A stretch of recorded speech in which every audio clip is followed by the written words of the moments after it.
So the way this exam was constructed, several chairs from orthopedic surgery departments from different academic medical centers got together and put together a list of questions that they thought would be important for resident physicians to know about in terms of orthopedic knowledge.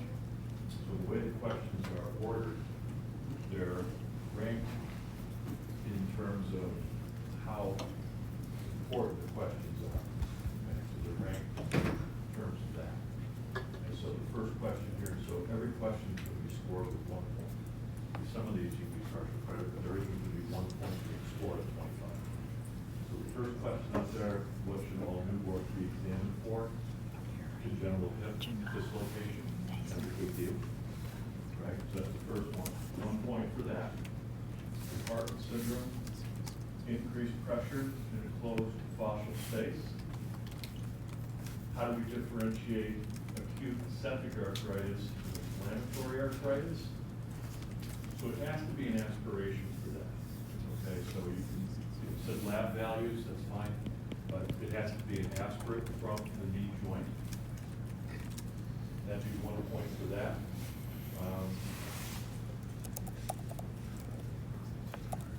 Number 4, patient dislocates knee in a car accident. What structures are at risk for injury, therefore must be evaluated.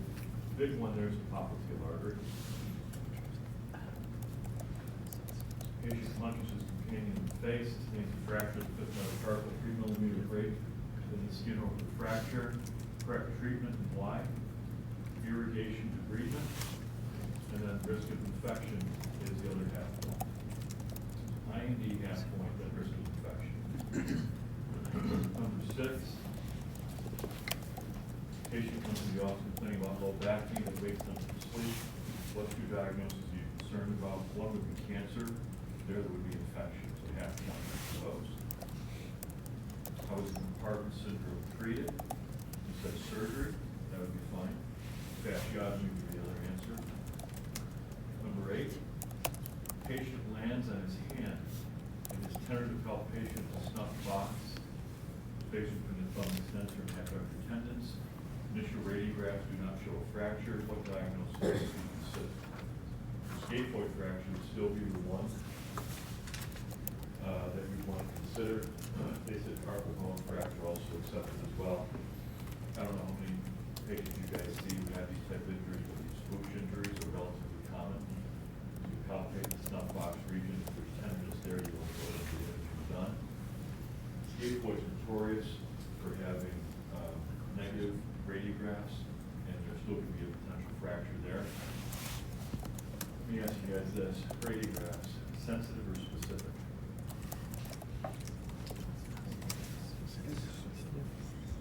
So if radiographs are sensitive, that would mean that a negative result would allow you to rule out pathology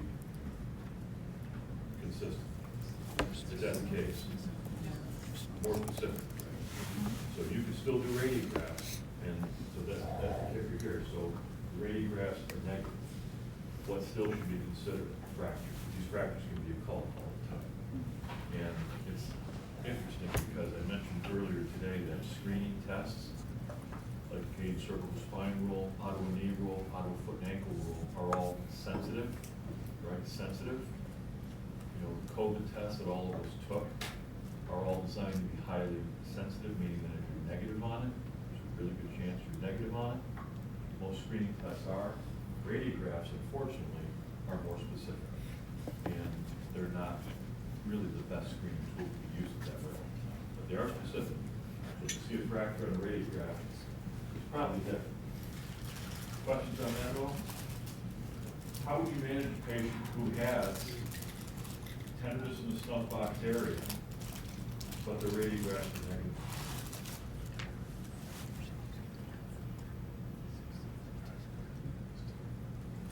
You still immobilize them for 2 weeks. You could splint them. The best way to do it is probably a short arm cast for 2 weeks, and then take the cast off, re-image them, and you have to have a combination of a normal radiograph and absence of tenderness and palpation of the snuff box region. This is like one of the top, I think, 3 reasons for physicians to be sued. These scaphoid fractures, believe it or not. Because once you have these things, you can say something. No. Once you have this, it doesn't get fixed properly, because there's eight aspects of process there too. Now you don't have to do that, they don't have to do blood flow. So you get yourself in a real jam with these legal fractures. A lot on that. 24-year-old, 25-year-old involved in motor vehicle accident, left limb in position flexion of the hip and knee, internal rotation, gait reduction of the hip. What is the most likely diagnosis? Hip dislocation. The only thing I'll mention is that as we're going through these, I forgot to mention that this number here are the number of medical residents who got the questions right. So I'll give you an example. I find number 6 interesting because, you know, you think that you have a patient that you're seeing who has night pain, true night pain, and they're going to sleep at the worst time they have the symptoms. You send them back to the physician, at least in this particular study. I think about a third knew what that could possibly relate to. Right? So that might be a good thing. Start to look at some of these knowledge questions here. Again, this business here, this orthopedic question regarding scaphoid fracture, about half of the physicians got that. Hip dislocation. Okay, so what nerve is compressing carpal tunnel syndrome? Median nerve. Patient has a disc herniation, compressing the 5th lumbar nerve root. How's motor function tested? Of the 5th lumbar nerve root. Dorsiflexion of the great toe. Toe extension also accepted. How is motor function of the median nerve tested in the hand? So if you say any median function, so MCP, finger flexion, thumb opposition, flexion, or deep reduction, anything related to those, 1 point.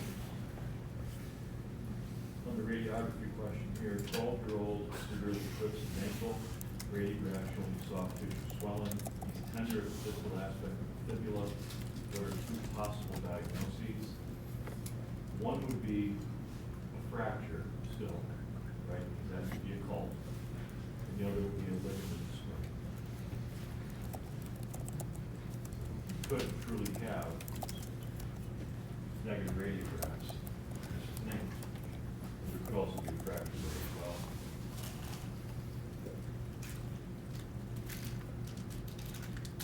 That's the other thing about radiographs too. It's tough because even if they meet those rules, like the Canadian cervical spine rule, auto knee rule, auto ankle rule, most familiar with those, for the most part. Yeah, so if they meet the rule, you got to get imaging. Like I told you, they're not designed to be specific, so 50% of the time they're going to be negative. But you still think this person has a fracture, right? And then what do you do? So I'd say if it's related to lower extremity, probably offload them. Most people probably can't bear weight. Fracture quality center got to offload them. With the neck, the Canadian cervical spine has jumped from doing plain film radiography to doing CT scans. Because the likelihood of missing a fracture with a radiograph is relatively high, especially in the acute setting, and it probably won't be missed with a CT scan. I don't know if you necessarily need to do that with the knee and the ankle, or with a CT scan, you should offload for a couple days. They come back, they're better, right? Fracture's not going to be better. Non-specific sprain will, right? They'll get a little better. You got to be careful with that because they have a negative radiograph, doesn't mean the fracture goes down. Patient presents with new onset low back pain. Under what conditions will plain radiographs indicate? Age over 50, neurologic deficits, bowel bladder, history of cancer, drug use, steroid use, pregnancy. That just related to the needle use and steroid use as well. Systemic symptoms, night pain, fever, pediatric population. Kids should always probably be in, especially if they have trauma. So you need 4 of those, quarter point each. Patient fractures, so it's a displaced fracture in the fibular neck. What structure is at risk for injury? Fibular nerve now, common fibular nerve. Perineal sometimes gets mixed up with regions up a little bit more. Perineal, peroneal, right? So they can't use those words anymore. So it's fibular, now they change that all back. 20-year-old injured his knee while playing football. You see him on the same day and he has knee fusion. An aspiration shows frank blood. One of Nicole's roommates, classmates, thought that was the name of the person. Who the hell is Frank Blood?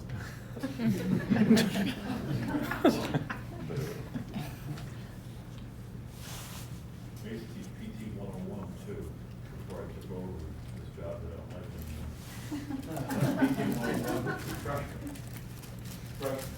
That started, Nicole came in as a direct entry student, but we had students start as freshmen, so it was 3+3. So I could teach that course all the time. I kept mentioning the term supine. Supine, one of the students came up to me and said, "You keep talking about this lady supine." Or we possibly even meet her. I told you guys. Oh my God. Yeah, so we did the whole 9 yards. I said, "You guys need a chance today to meet supine." So I got a friend of mine, called in on the phone, and they could answer any questions that they wanted. They actually met supine. I'm talking about this supine lady. We're going to get a chance to meet her. Oh my God. Wow. That was the days when I could have fun. Get kicked out. Thank you. All right. So anyway, this guy shows frank blood in his aspiration. What are the 3 most common diagnoses? You need 2. So anything that would cause bleeding. So certainly a ligament tear, so if you tear the ACL, you'll get a hemarthrosis within the first 24 hours. Fracture, you'll get a hemarthrosis. Peripheral meniscal tear, right? You'll get a hemarthrosis with that because there's bleeding. The lateral, peripheral aspect of the meniscus has blood flow. And also capsular tear or patella dislocation could also potentially cause that. So you just need 2 of them for full credit. 5 most common sources of cancer: metastatic to bone, breast, prostate, lung, kidney, thyroid. And we teach that to the students with the mnemonic PT Barnum's love. PT Barnum loves kids. You guys know what PT Barnum is? People don't use these things, cool things called bricks. Yeah, they bring a truckload of animals in, clowns. Now we call them little people who come in, trapeze artists and stuff.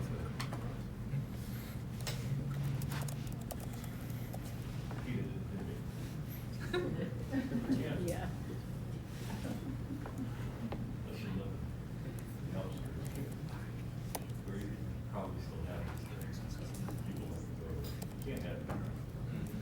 PT Barnum used to do this. So the key on these cancers, though, is that if you have a patient, and I showed that algorithm earlier today with an asterisk, Dave was kind of to read those excerpts, and in that algorithm that showed history of cancer, there was an asterisk there. If you're dealing with patients who have a history of these cancers, of any of these cancers here in terms of a musculoskeletal complaint, and that musculoskeletal complaint doesn't add up, right? It appears to be non-mechanical or more specific in nature, right? You can go right to advanced imaging or even a biopsy in those cases for areas that are potentially benign. So these are important because these cancers potentially come back. Once they're treated and cured, they come back as metastatic lesions in bone. Name 2 differences between rheumatoid and osteoarthritis. One's inflammatory, one's degenerative. One gives more of the PIPs versus the EIPs.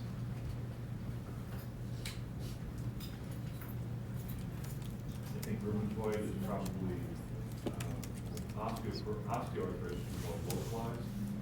Rheumatoid, you could have multiple joints affected. That could be another possible answer too. What malignancy may be present in the bone is not detected on a bone scan. So bone scan looks at metabolic activity in the bone.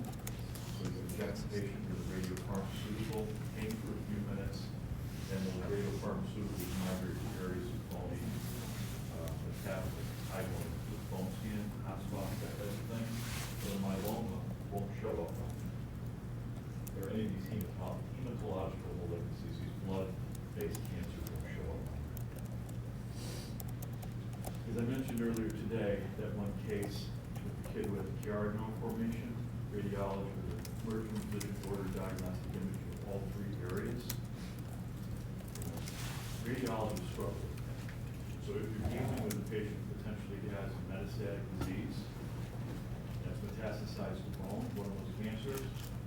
you're not sure, right, if it's truly metastases, instead of getting MRIs of all these different areas, you could do a bone scan.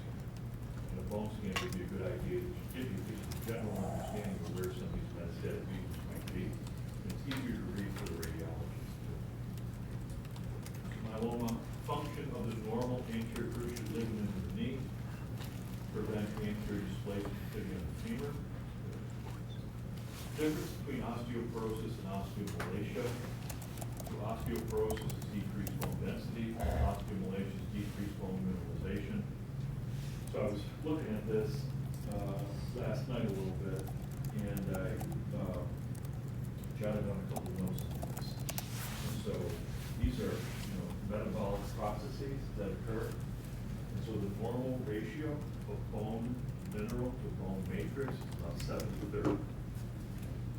And the minerals are things like calcium, vitamin D, things like that. We have to bring those into our diet.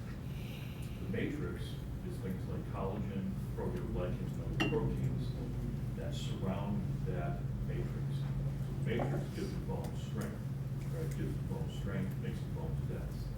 And so in osteomalacia, right, the ratio of minerals to matrix is low. Right? Osteoporosis, the ratio stays the exact same. Both are affected. Because that's where the softening of the bone comes in, because you lose those minerals in that, and that's what makes the bone soft. Estrogen versus vitamin D, right? Estrogen deficiency would cause osteoporosis. Vitamin D deficiency, that's one of the minerals that makes up the matrix. Elderly patients displaced fractures of the femoral neck are typically treated with joint replacement, whereas fractures of the trochanter are treated with plates and screws. Why? Because fractures of the femoral neck are likely to include joint swelling. And so you'd likely get avascular necrosis and non-union in that particular case. You can get away with using plates and screws if the fracture's out more difficult. Muscles are involved in tennis elbow, lateral condylitis, wrist extensors, right? Say wrist extensors. Common interest in 20%, 18% at that level. Rupture of the biceps at the elbow results in weakness of both elbow flexion and supination. Very good. Elbow muscles control external rotation of the humerus. Interspination teres minor. You said rotator cuff. That's good too. Rotator cuff. What you're going to do now is add up your score of 25 and multiply it by 4. Give yourself a score of 100.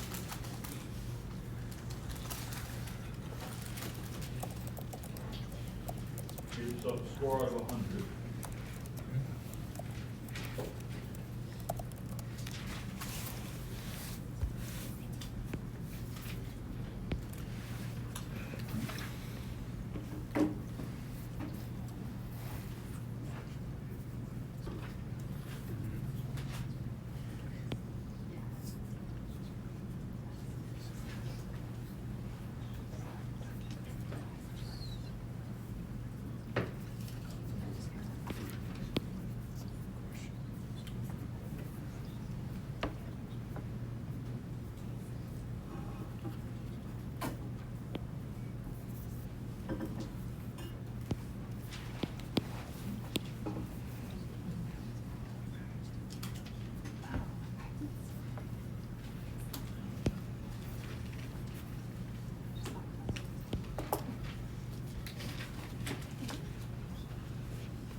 Extra 1 point for each right one. Yeah, and just a point. You times that times 4. Got it? So 73 is passing. So over 73% is passing. So if you look at the data for this particular study, when it first came out, the average score was a 59.6 for those first-year residents, and 82% didn't pass that exam. 82% didn't pass. So let's move forward here a little bit. And part of this is, again, this is their conclusion, not mine, because I'm not dismissing anybody. We were talking about this fit. There's about an average of 2-week orthopedic instruction during med school, 33% really have none whatsoever. So, think about what PT school does on instruction. There's really no comparisons. These folks are getting. Then the question was, do these results generalize to more experienced physicians? So there were several studies that kind of looked at this. So here's kind of a money slide here. So if you look at the scores on these exams, all these different groups, orthopedic surgeons score the highest, 94%, followed by PTs at OCS/SCS before certification. So 81% on that. PTs, no orthopedic certification or sport certification, 74%. Then looking at PT students here as well. Right, so DPT students, this was done back with our normal master's degree programs as well. These are the rest of the physician groups down here. So as you can see, I don't know where you guys score, I don't know how serious you took this, but you could have benchmarked yourself against the competition. And so hopefully you guys are up here somewhere with the exam. And that's pretty much what we see.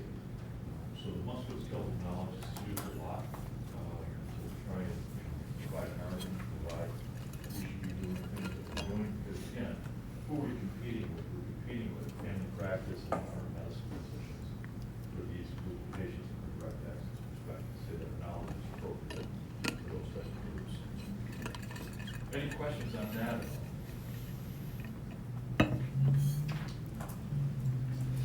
You guys do okay on it? Good. Very good. All right. Let me go back and clean up the case that I didn't have a chance to present before lunch, and I just want to cover a couple basic screening things as we work our way into the kind of the medical screening portion of the course. So, for people, this is going to take them a little bit of time. People need just a quick 5 minutes to post whatever it was, salad, turkey break. Jeremy shaking his head no. Eating. I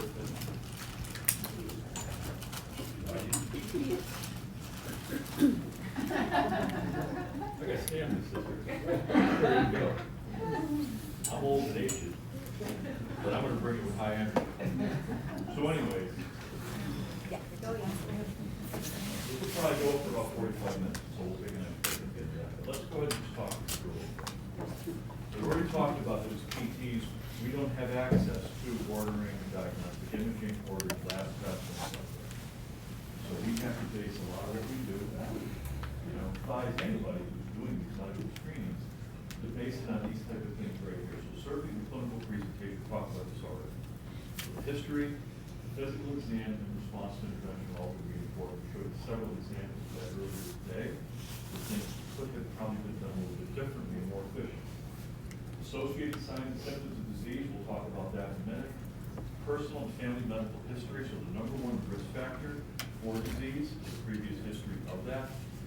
So the #1 risk factor for cancer is a previous history of cancer, right? Previous history of cancer, likely if you're getting it, is much, much higher, right? Again, than someone who hasn't already had it. Risk factor assessment, we've already talked about this a little bit. Now, unless you're in a medical school program and you're learning about disease and you're studying those risk factors, you're not going to know what those are. There's a few disorders that are high on the hit list that we should know risk factors of. One would be depression. I think one would be suicide. I think one would be diabetes. One would be cardiovascular disease. The other thing I think we should know risk factors for are who's going to develop chronicity in terms of their musculoskeletal condition. Right? So we'll talk about those to some extent. And then we'll talk about review of systems as well. Review of systems, which is basically a checklist. And that's no different than any medical literature that you would find. And so the intake that we use, it's in the handout. I don't think you guys use it. I don't think you guys use it. And so we found it to be relatively efficient to do that. So this is a handout. This is an intake that we started back. This is one that's used in the military still. I don't even know if it started a long time ago. Trying to standardize some groups of people came together. you know, we're looking at this top area right here, right? This is really what we're looking at, the signs and symptoms of disease, right? Signs and symptoms of disease. I'll tell you what the highlighting means, but don't worry about that right now. And then we start talking about, have you ever had a history of any of these disorders? Because again, what's the number one risk factor for disorders? The previous history of it, and some of these you want to know about it today. There's a strong familial line with these 9 conditions right here that we have here. Right, so if patients have a history of that family, them getting it is high. And then here's our 3 depression screening questions right here. Right, so we screen for depression with all of our patients. And so to be diagnosed with depression, you have to have 2 things. Number one, you have to have the symptom. There needs to be some longevity associated with that. So the symptom of depression. And then it has to interfere with functions. That's the second question. So do I have the symptom that is interfering with my function? Right? That's it right here. So that's the second question. And then, you know, we'll talk a little more tomorrow about this, but there's a third question in there. Because the patient could check yes and yes, that I have the symptom that's interfering with my function, but I don't think I want to be seen, right? And there could be other reasons for that. But typically, if you have a patient who says yes and yes, and then they want to be seen, you got to facilitate that. So sometimes people take that third question off. But there's an answer here that says yes, yes, but not today. What does that imply if they check yes? If they don't check yes, but not today. Yes means they maybe want to be seen for it today. So I would say develop a relationship with somebody in your facility, like be a social worker, right? Like be a physician, like be a nurse practitioner, somebody that if you get somebody who's in that mode of crisis that wants to be seen today, you know, they may be willing to do that. And then we ask the domestic violence question as well. We ask about medications. We have a faculty practice, so we don't have access to an EMR. We ask what the medications are. We screen for steroids and blood thinning medications, and then we ask about surgeries, right? And then up here, these are, like I said, general health questions up here. Some of these here. And anytime you get a check, yes, you guys probably have patients that might check every one of those boxes. You have to do your due diligence to start to ask these questions here to figure out what's the disposition of that particular symptom. So if somebody checks fatigue, it's right there at the top. This is checking an awful lot, right? Fatigue is checking an awful lot. We'll talk about it a little more separately. How long have you had it? There should be some longevity to it. Is there an explanation for it that makes sense to you and the patient, right? And then, even if you get negatives for both of those, why do you want to know if the physician's aware of it? Because somebody could be working this up already, right? You don't need to go down that rabbit hole. Why would you ask this? If the physician's aware of it, it has to become worse. Sometimes things change, and sometimes what we see when they get checked a lot are changes in bowel bladder. You see a little bit of an older population. Changes in bowel bladder function. I'm going to give you an example. Let's say we have a gentleman who had prostate cancer. Prostate's been removed, or maybe their prostate has been enlarged. We talk about this benign prostatic hyperplasia, right? And we typically don't know how many times we go pee during the day. We don't count that up. And we do know how many times we go to the bathroom, right? We call it nocturia. So you can get a patient, right, who has, you know, bowel bladder function that's now changed. They're getting up more often in the middle of the night to go pee, right? And you say, well, when was the last time you saw your urologist, your oncologist, et cetera? Last time I saw him was 6 months ago, and I'm not seeing him again for a year, for 6 months, right? But if things are changing, that would be a reason the physician's aware of it, but it's changed, right? It's changed, so someone needs to evaluate that. So I think by looking at these particular groups of questions here, it helps you feel comfortable making a decision based on how that patient presents. Flip side of the intake, right, we ask some questions about their history. 2 big questions here, though, that I would say that would interest you are these 2 questions right here, right? These are yellow flag screening questions that we kind of tuck in here. So we'll show you some yellow flag screening tools. We don't necessarily do them for all of our patients, a full-blown screen, but we do ask these 2 questions. So this first one here, think about this. I should not do physical activity that make my pain worse. So if they say they agree with that, that's a concern. So that question comes right off of Has anybody seen the fear avoidance belief questionnaire? Has anybody seen that? There's a work and a physical activity subscale. That one question there, so it's a 6-point Likert scale on the fear avoidance belief questionnaire. It would look weird if I put those 6 points on there, so we just said this is you're unsure, agree. If they're unsure or they agree with that question, it's like 95% sensitive and specific to doing the whole fear avoidance belief question. So if they say they agree with that, I should not do things that make me worse, or they're unsure, you just are already tipped off that there's some yellow flag findings here. Okay. This next question is very interesting. You expect to return to the activity levels you were at prior to developing your symptoms. If they can't know that, it's another interesting point, right? They don't expect to get back to where they were prior to their injury. Okay, we'll talk more about that in a second. Ask a couple other questions. We let patients complete the body diagram on their own, and then we go back and clean it up. Okay, we give them the symptom descriptors. We saw a couple cases where this was already used, primarily because of the military PTs, right? We've been using the same intake for years. We asked about aggravating factors. Here's our sleep hygiene question down here. What are symptoms worst and best? And then we screen on a 10-point scale for pain. So if you're going to screen for a 10-point scale for pain, use it as an outcome measure. The most valid way of doing it is to ask 3 questions.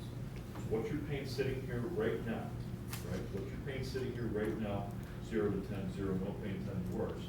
Then what's your best pain over the past 24 hours? And what's your worst pain over the last 24 hours? And you add those up and divide by 3. Then you get a mean score for that pain score that they have. And then you could use that as an outcome. Now, and say, you find the finding that causes their symptoms. Let's say I'm treating a patient with back pain, they flex forward, and that's their primary symptom. Like, you rate that on a scale of 0. They might say 6, right? Well, let me treat you with that, right? That's your most comparable sign. Let me stand you back up, test, treat, retest, right? And let's see if that changed. You want to see a change of at least 2 points on that scale before you're going to start to get excited. But if you're going to track pain, at least do it the right way. So if you can track this day 1, and then we see them again, you can ask these same 3 questions again. That's what you're looking at. And then so let's just talk about risk factor screening again. And so risk factor screening is important. I've already talked about this, right? You banged on physicians from Johns Hopkins about this a little bit, but just look at this study here. This study looked at four risk factors. They looked at for cardiovascular disease: blood pressure, cholesterol, smoking, and diabetic status. And what they wanted to do was look at the likelihood of mortality given the number of risk factors that were present. And so if you had 2 or more of those risk factors, how many of your patients in D-Town, I know a lot of you don't know this, how many people are working with? Fair number. How many you got coming in who smoke? Let's say you got a little bit of high blood pressure. Fair number. Good. Their risk of death from heart attack or stroke, if they're a 45-year-old male, is about 50% risk of death. If you just have 2 of those, and lots of your patients probably have 2. If, however, all those risk factors are optimal, meaning they can somehow stop smoking, blood pressure gets under control, glucose gets under control, and with hypertension is the other one. So if we get those 4 under control, blood pressure, cholesterol, smoking, and diabetic status, if we get those under control, look at the risk factor profile that comes out. It eliminates it. It's pretty impressive, actually. And so risk factors are important. And you know, you see your patients fair, you got 5.5 visits on average, right? You know, so those visits, talk to your patients about this if you get a chance. Treat the stuff you need to treat, but you know, they trust you and they like you guys. I know that. And so the review of systems. We'll cover some of this tomorrow. We'll do that top, upper left-hand corner for you guys today. But this isn't just me. Talk to the APTA. You know, you talk about what routine good practice would be. It's doing a general health screen on all your patients on day 1. And so we have to talk about what those questions are. You can put those questions on an intake, all of them, probably except for F, which is malaise. You guys know what malaise is? We'll talk a little more about it, but it's this feeling of impending illness or doom. So it's like how you feel the day before or 2 days before you actually get your cold or your flu. Wake up and say, no. So we'll talk about what those are. But I recommend that we do these on all patients daily. All patients daily. When we ask these questions, this is the basics. And then, depending upon where the patient's symptoms are, you might want to begin to ask questions relating to these other areas, right? So where would the cardiopulmonary system possibly refer to? Maybe the neck, maybe the shoulder, maybe the thoracic spine, right? Where would the GI system refer to? Well, there's a cut point here between A and D and E, where you have an upper GI and a lower GI, but that can relate again to the spine and to the pelvic area. Same thing for the genital reproductive systems as well. And down here we talk about what system you would screen if as you go through your exam, right? The patient is adding up to be potentially non-mechanical. You can't reproduce their symptoms. These could have symptom generators. Now, what are we not doing here? When I showed you earlier that fatigue slide, I showed you all the causes of fatigue. Are we trying to figure out what the cause of this patient's fatigue is as PTs? Now, I don't know where you guys were trained, but there are some schools out there that teach therapists to try and get into the weeds of that. I'm going to tell you, it's an effort of futility for you to think about it. All you need to know is there duration, is there explanation for it, and how is it interfering with function? And you let the person who knows what they're doing figure it out. If you're real honest with them. They might not know musculoskeletal pain, but they know how to use a stethoscope 1,000 times better than you. They know how to evaluate lab findings 1,000 times better than you. They know medical pathology 1,000 times better than you. We don't know it all, I can tell you. But they know that stuff. So you let them figure that stuff out. So what are we looking at when we ask these questions? If a system is affected with a pathology, perhaps you're going to see a symptom associated with that system. So we talked about the second patient today, the lady with the 6 lumbar surgeries. What were her symptoms primarily? Remember? Fatigue. Fatigue.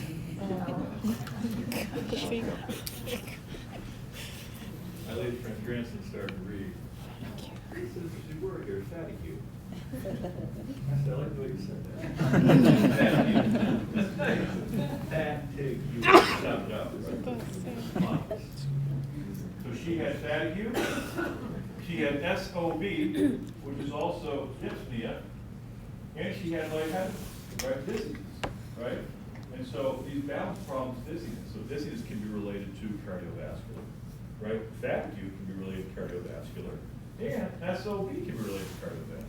The cardiovascular symptoms. Plus, like Mike said, elevated blood pressure, right? Can add things up, right?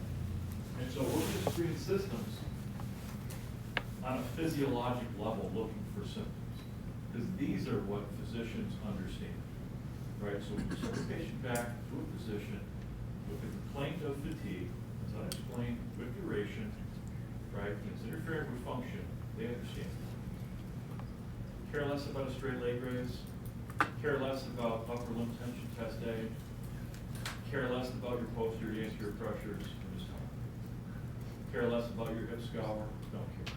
This kind of stuff, this is their language, right? So this is the stuff you include, right, when you communicate with physicians. Right? We talked about this algorithm already. Let's get to the bottom line there. So this particular study done a long time back, very interesting. So they looked at outcomes that appeared to be driven by physical examination or history findings in patients who had lumbar disc herniation surgery. And they looked at a bunch of different things. They looked at all these physical exam measures, findings from the history, so what would predict patient satisfaction and a positive outcome for patients following lumbar disc surgery. And they found that one question was most predictive. And this is why we include it on there.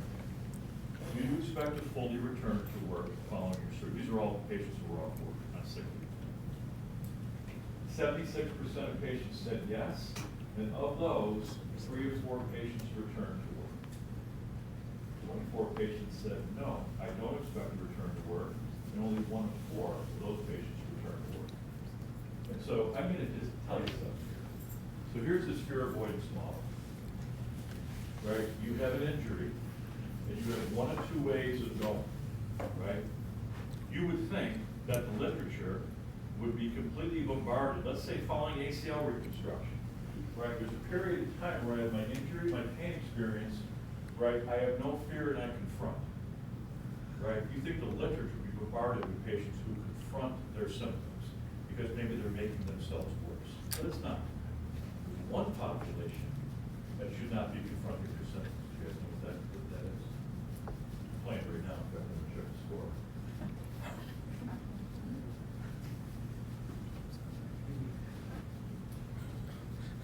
Elite athletes are going to confront their symptoms all the time, but there's one disorder that they should not confront.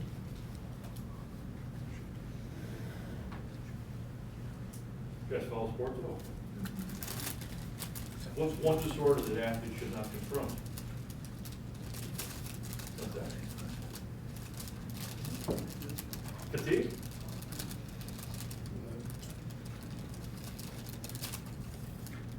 Same thing in the military too.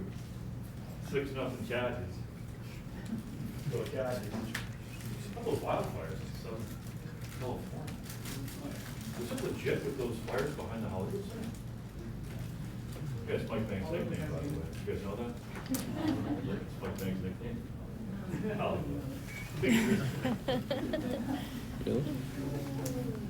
He ain't here stuff. It's called Hollywood. Called him in a day after that. I'm like, I forgot they call you Hollywood. So what condition should athletes, and really no one, confront? A fracture, for sure. But how about head injury? Absolutely.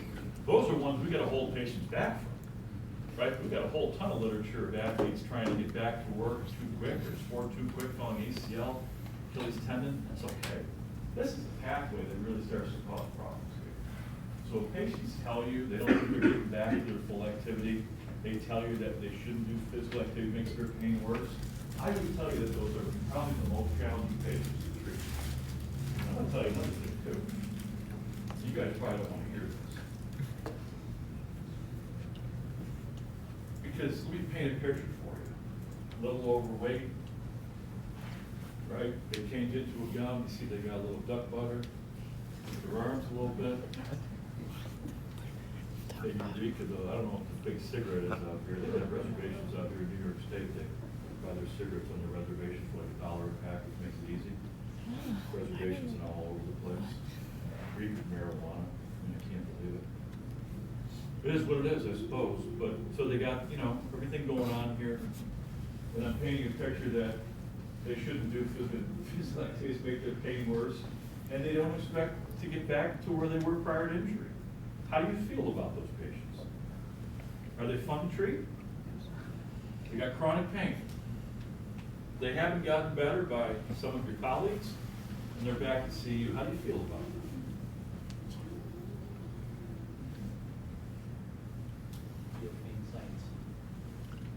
I would tell you, those are the patients you absolutely shouldn't treat.